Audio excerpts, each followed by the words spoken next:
My name is Marcus Reed, and I still get sick when I think about the night I won a carnival prize I was never meant to touch. You know how carnivals feel harmless, like temporary worlds made of lights and laughter.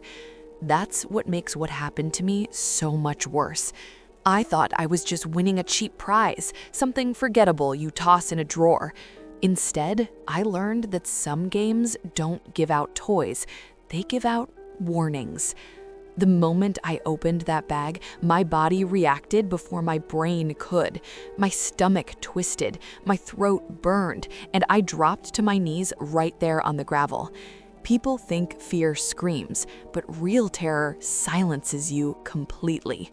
I didn't just feel scared, I felt chosen, like the game had been waiting for my hands specifically. That's when I realized winning isn't always about luck. Sometimes it's about being next. And once the carnival picks you, it never really lets go. It happened last weekend when a tiny carnival appeared on the edge of town, wedged between an abandoned lot and a tree line that swallowed light. The rides looked older than they should have been, their paint chipped, their metal groaning like it was tired of moving. My friends and I went because there was nothing else to do, and boredom makes people reckless. We laughed, shared popcorn, joked about the creepy music playing through busted speakers. That's when I noticed the ring toss booth. It sat slightly apart from the others, its lights dimmer, the prizes hidden behind a foggy plastic screen. The attendant stood completely still, watching everyone with empty eyes.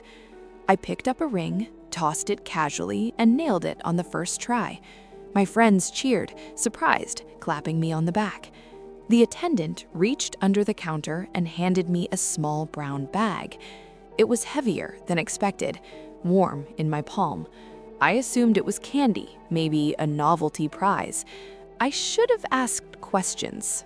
I didn't. I tore the bag open without thinking, and everything stopped. Inside wasn't candy. It wasn't plastic. It was a human finger, pale and shriveled, wearing a tiny silver ring that glinted under the booth light. I gagged instantly, the smell hitting me like spoiled meat and copper. I screamed, my friend screamed, and the bag slipped from my hands onto the ground. The finger landed with a soft thud, like it didn't weigh enough to make noise. I looked up at the attendant, expecting panic, fear, something. He just shrugged. No shock, no reaction, like this happened all the time. My heart was pounding so hard, I thought it might burst through my ribs. I wanted to run, but my legs wouldn't move. The carnival music swelled around us, drowning out the chaos. The attendant leaned forward and said calmly, "You won fair and square." That's when I realized the ring wasn't decorative, it was a tag. Later that night, curiosity turned into dread when I started digging into the carnival's history. Online forums, old news clippings, whispers buried deep in comment sections. People talked about disappearances dating back decades, always near pop-up carnivals that vanished overnight. There were rumors of prize booths that rotated locations, changing games but keeping the same rules. Win and you take something that once belonged to someone else. Lose and you leave untouched, for now. One post mentioned the ring toss specifically, warning people never to win on the first try. Another claimed the prizes were trophies, reminders, pieces of those who failed the next game. My blood ran cold when I looked at the ring again in a photo I'd taken by accident. Etched inside was a name, not mine. I searched it. Missing person, 5 years ago. Last seen near a carnival. I realized then that the finger wasn't the prize. It was an invitation. I didn't sleep that night. I kept checking my hands, my pockets, my door locks. Around 3 a.m., I heard faint carnival music outside my window, soft and distant, like a memory playing backward. When I looked outside, there was nothing, just darkness and trees swaying in the wind.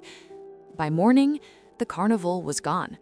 No rides, no booths, no tire tracks, just flattened grass and silence. I threw the ring into the river, watching it disappear beneath the surface.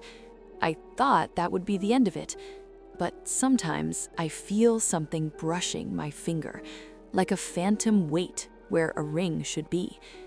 I avoid fairs, festivals, anything with games of chance, because I know now some prizes don't want to be returned.